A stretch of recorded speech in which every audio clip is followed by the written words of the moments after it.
성도의 죄와 구원이라는 제목으로 하는 말씀 함께 나누도록 하겠습니다. 지난 시간에도 같은 제목으로 말씀 나눴는데, 이 야곱의 넷째 아들인 유다는 하나님의 선택을 받은 사람입니다.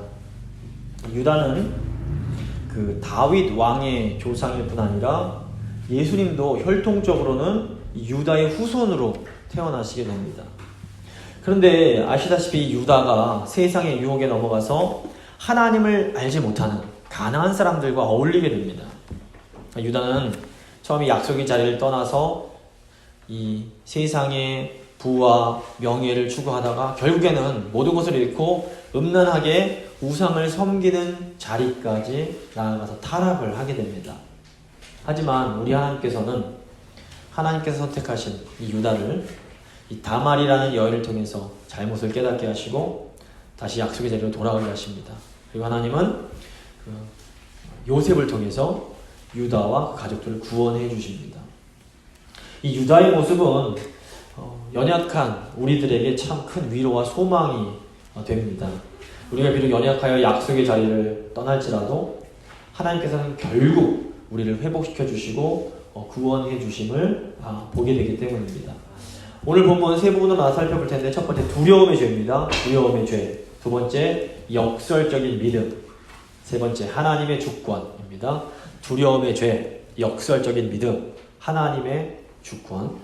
먼저 두려움의 죄입니다. 두려움은 우리가 하나님의 약속을 지키지 못하게 만듭니다. 유다는 하나님의 약속을 이어가야 할 하나님의 사람이었습니다. 유다는 아시다시피 믿음의 여인인 레아가 야곱으로부터 얻은 네 번째 아들입니다.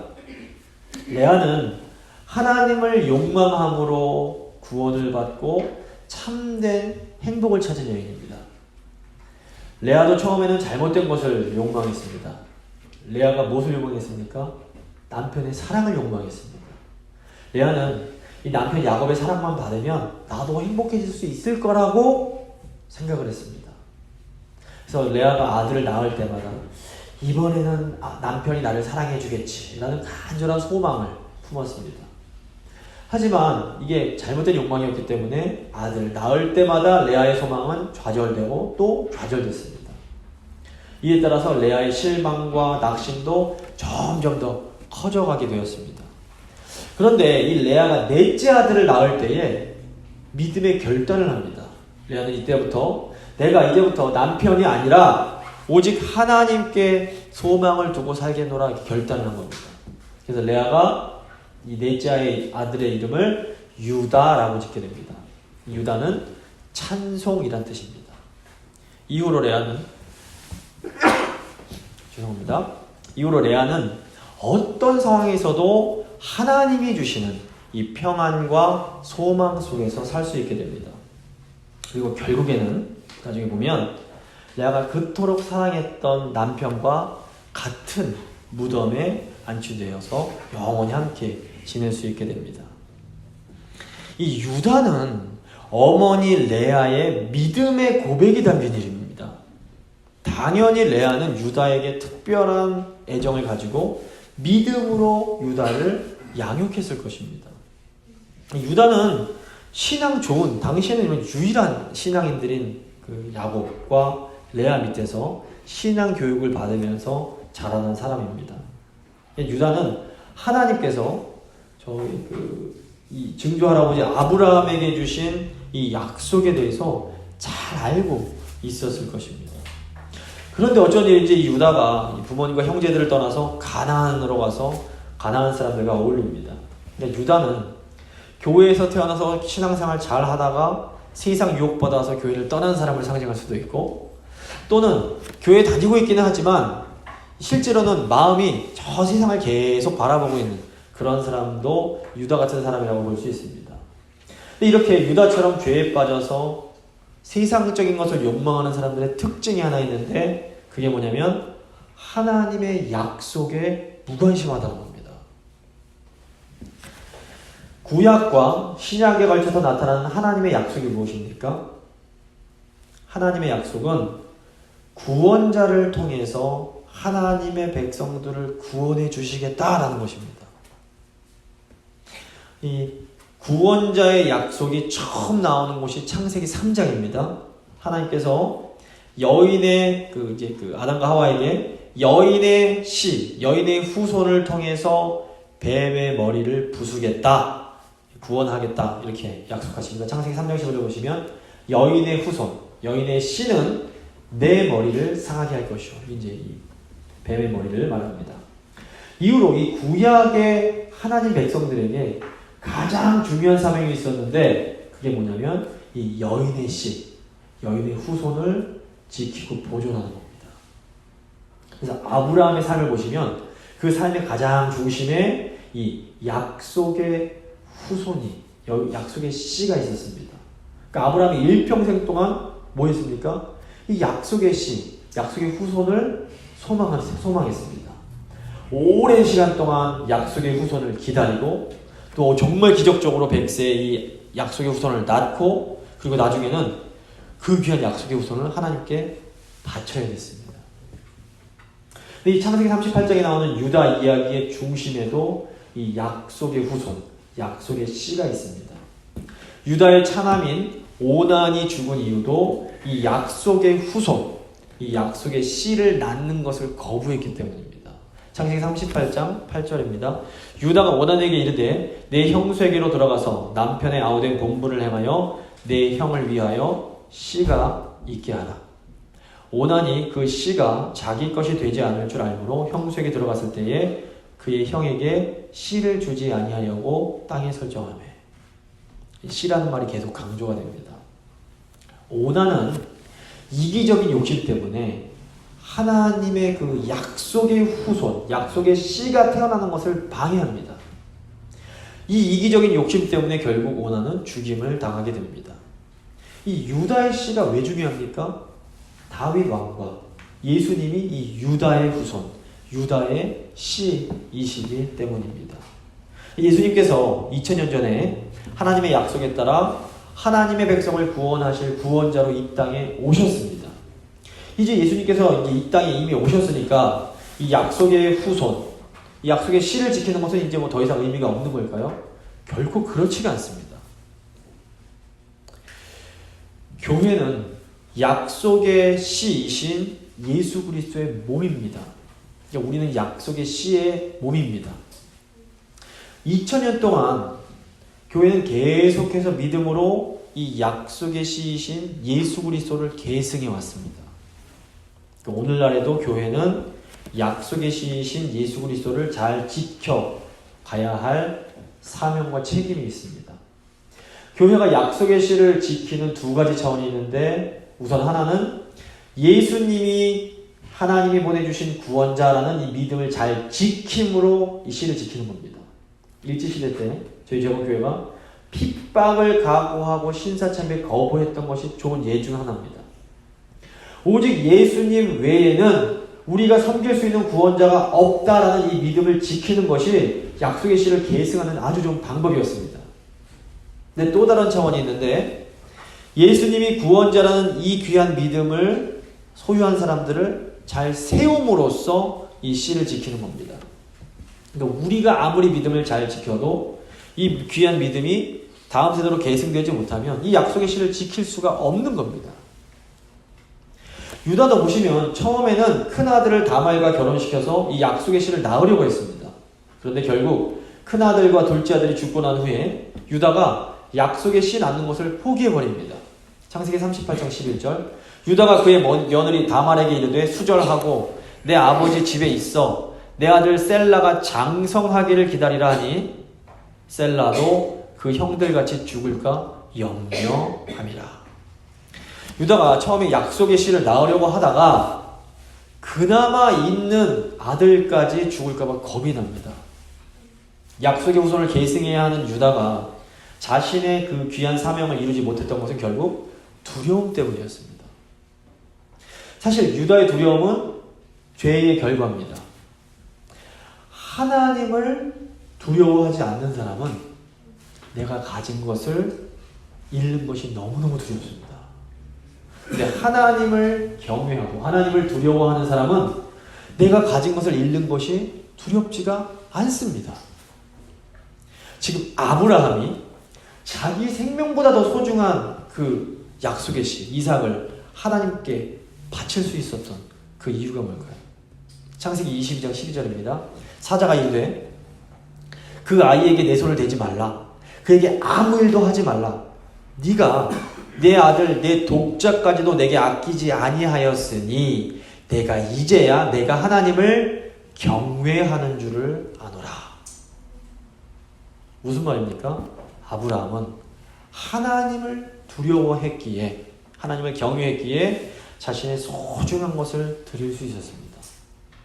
그런데 이렇게 하나님을 경외함으로 자신의 소중한 것을 하나님께 드림으로 결국에는 모든 것을 다시 얻게 됩니다. 반면 지금 유다는 하나님을 두려워하지 않으므로 내가 가진 것을 잃을까 두려워하다가 결국에는 모든 것을 다 잃어버리게 됩니다. 그러니까 우리가 여호와를 경외함으로 우리의 소중한 것을 하나님께 드릴 때에 결국 하나님은 약속의 씨를 지키게 하시고 모든 것을 되찾게 해 주십니다. 두 번째, 역설적인 믿음입니다. 다말은 역설적인 믿음의 중요성을 우리에게 알려줍니다. 13절 14절입니다. 어떤 사람이 다말에게 말하되 내 시아버지가 자기의 양털을 깎으려고 딥나에 올라왔다 한지라 그가 그 과부의 의복을 벗고 너울로 얼굴을 가리고 몸을 휩싸고 딥나 길곁 에나의 문에 앉으니 이는 셀라 셋째 아들이 장성함을 보았어도 자기를 그의 아내로 주지 않음으로 말미암음이라. 친정에서 과부로 지내고 있던 다말이 시아버지 유다가 양털 깎는 행사에 참석하러 왔다는 소식을 듣게 됩니다. 시간이 많이 흘렀기 때문에 유다의 셋째 아들이던 셀라가 이제 아기를 낳을 수 있을 만큼 씨를 줄 수 있을 만큼 성장을 했습니다. 그런데 유다는 다말이 아이를 낳을 수 있는 아무런 조치도 취하지 않습니다. 다말이 아이를 낳지 못하는 것은 약속의 씨가 위협받는 것을 의미했습니다. 그러니까 하나님의 사람이 지금 그 두려움 때문에 약속의 씨를 지키는 것을 위해서 아무 행동도 하지를 못하고 있는 겁니다. 반면 이방 출신의 며느리 다말이 이 약속의 씨를 보존하려고 행동을 합니다. 다말이 입고 있던 과부 옷을 벗어버리고 너울로 얼굴을 가리고 길가에 앉아서 시아버지를 기다립니다. 유다는 길가에 앉아있는 여인이 창년주를 생각하고 그녀와 동침을 하게 됩니다. 결국 다말은 유다의 씨를 받아내는 데 성공해서 유다의 아이를 임신하게 됩니다. 이게 지금 오늘날의 관점으로 보면 도대체 해괴망측합니다. 이게 도대체 무슨 짓이야? 하지만 다말의 행동은 오직 약속의 씨를 지키기 위한 거였습니다. 다말은 유다의 씨를 받은 후에 다시 돌아와서 과부의 옷을 입고 정절을 지켰다라고 말씀합니다. 다말은 하나님께서 약속의 씨를 지키기 위해서 준비하신 여인이었던 겁니다. 창세기 38장 6절을 보시면 유다가 장자 엘을 위하여 아내를 데려오니 그의 이름은 다말이더라. 다말은 아마도 가나안 출신 여인이었을 겁니다. 그런데 유다의 아내를 보시면 유다의 아내가 가나안 출신임은 밝히지만 이름은 밝히지 않습니다. 그런데 이 다말은 정반대로 이름은 알려주는데 어디 출신인지를 알려주지 않습니다. 이것은 다말이 가나안의 가치를 따르지 않는 사람이었음을 우리에게 암시합니다. 다말은 자신에게 주어진 그 사명에 올고지 집중하는 여인이었습니다. 다말이 꽉 붙잡은 단 한 가지 사명이 있습니다. 그게 뭡니까? 약속의 씨를 낳는 겁니다. 다말이 이 사명을 위해서 자기 모든 걸 내던집니다. 다말이 이 유다의 씨를 얻기 위해서 시동생과 동침을 해야 했습니다. 이 일이 다말에게도 정말로 고통스러운 일이었을 겁니다. 그런데 다말이 이 일을 감내합니다. 약속의 씨를 위해서. 또 다말은 약속의 씨를 얻으려고 시아버지와도 동침을 합니다. 자, 약속의 씨를 낳기 위해서 시아버지와 동침하는 게 옳은 일입니까? 옳지 않은 일입니까? 어떤 의미에서 다말의 행동은 정말로 옳지 못한 일입니다. 하지만 또 어떤 의미에서 보면 다말의 행동은 참으로 옳은 일이었습니다. 그러니까 결국 다말은 옳지 않은 행동을 함으로써 결국에는 옳은 일을 하게 됩니다. 이렇게 논리적으로는 모순인데 그 안에 진리가 들어있는 것을 우리가 역설 이렇게 부릅니다. 놀랍게도 이 다말의 역설적인 행동은 십자가에 담긴 역설을 보여줍니다. 죄가 없는 사람이 정말 무죄입니다. 이 사람이 죄인을 대신해서 죽는 게 옳은 일입니까? 죄 없는 사람이 벌받아서 사형당하는 것은 이건 불의하고 옳지 않은 일입니다. 그런데 죄가 없으신 예수님이 죽음을 통해서 우리를 구원해 주신 것은 가장 옳은 일입니다. 그러니까 예수님의 십자가는 옳지 못한 일을 통해서 가장 옳을 일을 행하신 아주 역설적인 사건인 것입니다. 근데 우리 믿음에도 이런 역설적인 측면이 있습니다. 우리는 살기 위해서는 반드시 죽어야 됩니다. 죽어야만 산다는 이 말은 너무너무 중요한 역설적 진리입니다. 우리가 생명을 얻기 위해서는 죽음의 자리로 내려가야 됩니다. 예수님께서 십자가를 지시기 전날 밤에 감람산 산에 올라가셔서 이렇게 기도하십니다. 마태복음 26장 39절입니다. 조금 나아가서 얼굴을 땅에 대시고 엎드려 기도하여 이르시되 내 아버지여 만일 할만하시거든 이 잔을 내게서 지나가게 하옵소서. 그러나 나의 원대로 마시옵고 아버지의 원대로 하옵소서. 예수님이 이 구원을 성취하시려면 이 십자가 고통의 자리로 내려가셔야만 했습니다. 근데 이 예수님께도 십자가 죽음의 자리가 너무너무 힘들고 고통스러운 자리였던 겁니다. 근데 이건 다말도 마찬가지입니다. 약속의 씨를 낳으려면 다말은 창녀로 변장을 해서 시아버지와 동침을 해야 했습니다. 이게 다말에게 쉬운 일이었을까요? 아마 다말에게도 이건 죽을 만큼 고통스러운 일이었을 겁니다. 다말은 이 약속의 씨를 계승하기 위해서 자신의 생명까지 걸어야 했습니다. 다말이 임신을 했다는 소식을 들은 유다가 어떻게 행동을 합니까? 24절 석 달쯤 후에 어떤 사람이 유다에게 일러 말하되 내 며느리 다말이 행음하였고 그 행음함으로 말미암아 임신하였느니라. 유다가 이르되 그를 끌어내어 불사르라. 유다가 자기가 잘못 생각하지 않고 너무너무 화가 나서 그 더러운 그 여자 불태워 죽여버려 이러는 겁니다.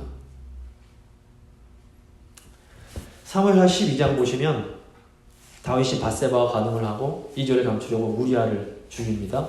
이때 나단 선지자가 다윗을 찾아오게 됩니다. 나단 선지자가 다윗에게 가난한 사람의 암양을 빼앗은 부자 이야기를 들려줍니다. 이때 다윗이 불같이 화를 내면서 그 부자 그거 죽여버려야 돼 말을 합니다. 사실 죽일 죄는 아닙니다. 사람을 죽인 것도 아니고 암양을 뺏은 거기 때문에 4배로 갚아주면 되는 건데 다윗이 웬일인지 그냥 불같이 화를 냅니다. 그래서 그때 나단 선지자가 다윗에게 당신이 바로 그 사람입니다 이런 얘기를 합니다. 그래서 다윗이 즉시 나단에게 이제 뽁뽁 엎드려들면서 내가 여호와께 죄를 범하였노라 이런 자백을 하게 됩니다. 다윗이 왜 그렇게 화를 냈을까요? 사람은 자신과 똑같은 죄를 지은 사람의 그 죄를 잘 참지 못합니다. 왜냐하면 그 사람을 통해서 내 안에 추악함을 보는 것이 너무 괴롭고 힘들기 때문에 그렇습니다. 사실 다윗의 분노는 자기 자신을 향한 자신의 연약함, 자신의 추악함을 향한 분노였던 겁니다. 유다가 다말을 향해서 그토록 무섭게 화를 낸 것도 사실은 자신이 행음한 자였기 때문입니다. 다말은 이 약속의 씨를 낳기 위해서 사람들 앞에 수치를 당하고 정말 죽음의 문턱까지 가게 됩니다. 25절입니다. 여인이 끌려 나갈 때에 사람을 보내어 시아버지에게 이르되 이 물건이 임자로 말미암아 임신하였나이다. 청하건대 보소서 이 도장과 그 끈과 지팡이가 누구의 것이냐니까 한지라. 다윗이 이제 다말이 죽음 앞에서 시아버지가 증표로 준 도장과 끈과 지팡이를 보여줍니다. 이 고대 시대에는 이 도장과 끈과 지팡이가 사람마다 다 달랐기 때문에 일종의 거래 때 사용되는 인감 도장처럼 사용이 됐던 겁니다. 26절 유다가 그것들을 알아보고 이르되 그는 나보다 옳도다. 내가 그를 내 아들 셀라에게 주지 아니하였음이로다 하고 다시는 그를 가까이 하지 아니하였더라. 자신의 도장과 끈과 지팡이를 알아본 유다가 즉시 아이고 타말이 나보다 옳다라고 고백을 하게 됩니다. 타말은 이 약속의 씨를 지키기 위해서 상식적으로는 도저히 할 수 없는 행동을 합니다. 하지만 이 행동은 결국 옳은 것으로 판명이 됩니다. 참 감사하고 또 놀라운 것은 다말이 믿음으로 이런 역설적인 행동을 했을 때에 유다가 자신의 잘못을 깨닫고 회개하게 된 겁니다. 아들을 잃고 아내를 잃을 때까지도 이 회개가 안 됐던 유다가 다말 사건에 충격받고 이제 드디어 돌았습니다. 26절을 보시면 유다가 다시는 그를 가까이 하지 아니했다라고 말합니다. 이것은 유다가 다시는 똑같은 잘못을 하지 않게 된 것을 의미합니다. 유다가 다말과 동침한 것은 우상 숭배의 행위였습니다. 이것은 유다가 우상 숭배에서 돌아섰음을 의미합니다. 창세기 44장 이후를 보시면 유다가 이제 큰 사랑을 가지고 자기 가족들을 언약 백성들을 돌보는 사람으로 변화됩니다. 그러니까 하나님께서 믿음의 여인 다말의 이런 역설적인 용기 있는 행동을 통해서 세상의 유혹에 넘어가서 죄 가운데 있던 유다를 회개시키고 변화시켜 주신 것입니다. 그러니까 우리가 때로 유다처럼 두려워서 하나님을 위해서 아무것도 하지 못하고 있을 때 하나님은 다말과 같은 이해할 수 없는 상황을 통해서 우리를 충격을 주시고 변화시켜 주실 수 있습니다. 또 한편으로 우리는 때로 다말처럼 용기 있게 약속의 씨를 지키기 위한 행동을 담대하게 해야 될 필요도 있습니다. 세 번째, 선택의 주권입니다. 다말이 쌍둥이를 낳는데 이 쌍둥이는 하나님의 구원이 전적인 하나님의 주권이라는 것을 우리에게 보여줍니다. 27절부터 30절입니다. 해산할 때에 보니 쌍태라 해산할 때에 손이 나오는지라 산파가 이르되 이는 먼저 나온 자라 하고 홍색채를 가져다 그 손에 메었더니 그 손을 도로 들이며 그의 아우가 나오는지라 산파가 이르되 내가 어찌하여 터트리고 나오느냐 하였으므로 그 이름을 베레스라 불렀고 그의 형 곧 손에 홍색실 있는 자가 뒤에 나오니 그 이름을 세라라 불렀더라. 유다로부터 이제 그 씨를 받은 다말이 쌍둥이를 이제 임신하게 됩니다. 본래는 이 세라의 손이 먼저 나왔는데 이 터트림, 돌파 이런 뜻을 가진 베레스가 형을 제치고 먼저 튀어나옵니다. 이 쌍둥이 형제의 갈등은 그 에서와 야곱의 갈등을 생각나게 합니다. 근데 하나님께서 에서와 야곱이 어머니 뱃속에 있을 때부터 이미 큰 자가 작은 자를 섬길 것이다 라고 말씀을 하십니다. 결국 동생 야곱이 형 에서를 제치고 하나님의 그 복을 받게 됩니다. 오늘 보시면 베레스도 먼저 손을 내밀고 나왔던 세스를 제치고 자신이 여인의 그 씨의 계보를 잇게 됩니다. 유다왕 다윗이 바로 베레스의 후손입니다. 고대 문화에서 이 큰아들, 장자가 아버지의 복을 계승하는 것은 너무너무 당연한 겁니다. 조선시대만 생각해도 이건 당연한 겁니다. 장자가 제일 중요합니다. 그런데 이상하게도 창세기에서는 형이 아니라 주로 동생이 하나님의 약속을 계승하게 하십니다. 이것은 누가 선택받는지는 전적으로 하나님의 주권이라는 것을 알려주시기 위함입니다. 그러니까 누가 하나님의 선택을 받은 하나님 백성이 될 것인지를 결정하는 분은 하나님이십니다. 사실 인간적으로만 보면 유다보다는 요셉이 약속의 씨를 계승하는 자로 훨씬 더 적합해 보입니다. 요셉의 삶은 정말 놀라울 정도로 예수님의 삶과 닮아 있습니다. 흠이 별로 없습니다. 물론 있었겠지만 성경에 기록되지 않습니다. 하지만 하나님께서 약속의 씨를 잇는 사람으로 선택한 사람은 요셉이 아니라 유다였습니다. 그리고 유다에게는 후손을 낳아 하나님의 약속을 이어갈 책임이 있었습니다. 그런데 결국 하나님의 약속은 유다의 의로운 행동이 아니라 이방 출신 다말의 의로운 행동을 통해서 이루어지게 됩니다. 모든 것이 우리의 예측을 빗나갑니다. 결국 이 모든 것을 보면서 우리가 알 수 있는 것이 무엇입니까? 하나님의 약속은 인간이 아니라 하나님께서 이루신다는 것입니다. 우리는 우리 힘으로 뭔가 이렇게 하려고 합니다. 근데 우리가 또 머리를 잘 써서 하면 뭔가 이렇게 잘 근사한 이룰 수 있을 거라고 생각을 합니다. 실제로 뭐 저희가 인간적인 일들은 지혜롭게 또 기술적으로 잘하면 많은 일들을 우리가 이룰 수 있습니다. 하지만 이 하나님의 약속은 우리의 힘과 능력으로 이룰 수 있는 것이 아닙니다. 그래서 하나님의 약속은 오직 하나님의 힘과 능력으로 이루어집니다. 그렇기 때문에 우리가 다른 일을 할 때보다는 무조건 하나님의 일을 할 때에는 더욱더 겸손하게 기도해야만 합니다. 무언가 내가 할 수 있다고 생각하면서 움직이면 하나님의 약속이 이루어지지 않습니다. 하지만 내가 아무것도 할 수 없음을 겸손하게 인정하면서 하나님께 기도하며 매달리면 하나님께서 놀라운 방법으로 하나님의 약속을 이루어 가십니다. 말씀 마무리 짓겠습니다. 두려움은 우리가 하나님의 약속을 지키지 못하게 만듭니다. 하지만 우리가 하나님을 두려워할 때 우리는 세상의 두려움을 이겨낼 수 있습니다. 우리 믿음에는 역설적인 측면이 있습니다. 하나님은 역설적인 믿음을 통해서 우리를 변화시켜 주시고 우리로 하여금 약속을 이루게 하십니다. 결국 하나님의 약속은 우리의 힘과 능력이 아니라 하나님의 힘과 능력으로 이루어집니다. 우리가 겸손하게 기도함으로 하나님의 약속을 함께 이루어가는 저희 모두가 될 수 있기를 간절히 소망합니다.